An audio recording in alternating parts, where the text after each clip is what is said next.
name's Stephanie Rosenblatt. I am a librarian. I've been at the college, I think, for 7 years. It feels longer. I'm the current union president. I've been the president for 2 years. Before that, I was appointed to be a membership chair.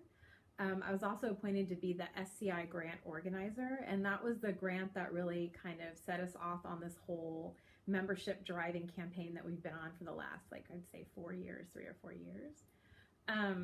And I've been helping on the negotiations team, or been a part of the team for the last 2 rounds of negotiations. Oh, and I'm running to be president again. So, of course, the most important thing that the union does is it makes sure that we have excellent working conditions, that this is a nice place to work, that people are compensated fairly, and then more, I guess, maybe as equally important is the fact that we can advocate for our students and for the learning that takes place here on the campus. So that for me is what is the most important thing about having a union. Well, I mean, the whole point of the union is that the workers control their work. So we're lucky because under Ed Code, faculty at community colleges have a big say in, let's say, the curriculum and things like that. And because we're able to unionize, we also have a big say under our working conditions. So how do we get tenure? How are we evaluated? What are we required to do? We get to negotiate all of that. So we have a lot of control, or the potential to have a lot of control over our lives here at the college and even the lives of our students, but we have to exercise that control. And the easiest way to do that is to join together collectively in a union. Well, I want our union to be as inevitable as the Senate, right? So year after year after year, decade after decade, the Senate just keeps on chugging along. And our union needs to be the same. Like, we need to have a union. I don't want to work here without a union. Our administrators come and go, but we're here. Those of us that are full-time are here like 25 or 30 years. A lot of our part-time colleagues are here with us just as long.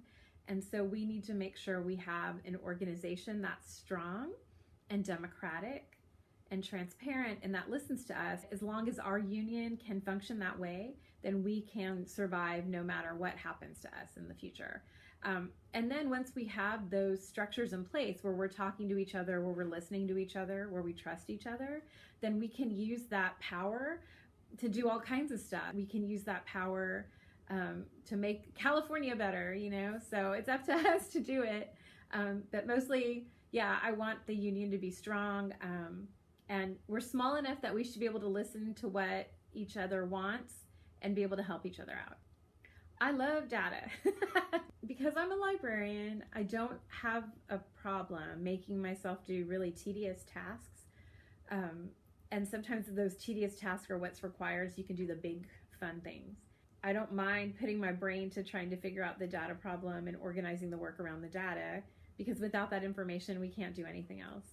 I also think that because of the nature of my job, because I was a subject liaison for so many divisions, I've gotten the chance to work with a lot of faculty in different divisions across the campus.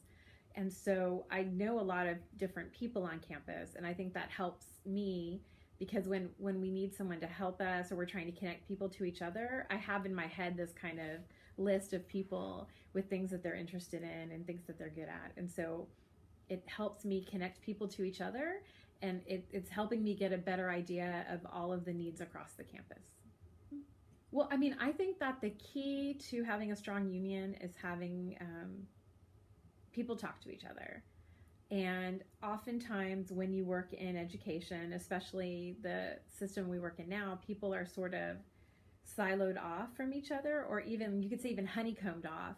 So you'll come in, you'll teach your class, you might go in your office if you're lucky enough to have one, you go home, and you could spend, you know, most of the week not interacting with your colleagues, especially if you're part-time faculty or even full-time faculty if you work in the evenings or other times. And that can be kind of isolating.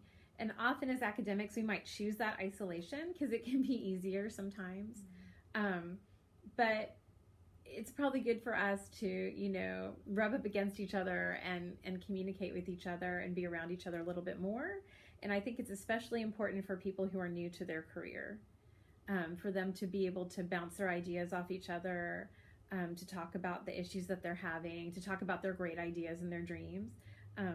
because that's how we, improve the profession, improve our teaching, and improve our students' lives. So yeah, I think that that is one of the goals I would have for the union, is to help form a sense of community. This might be a way for them to feel a little more connected.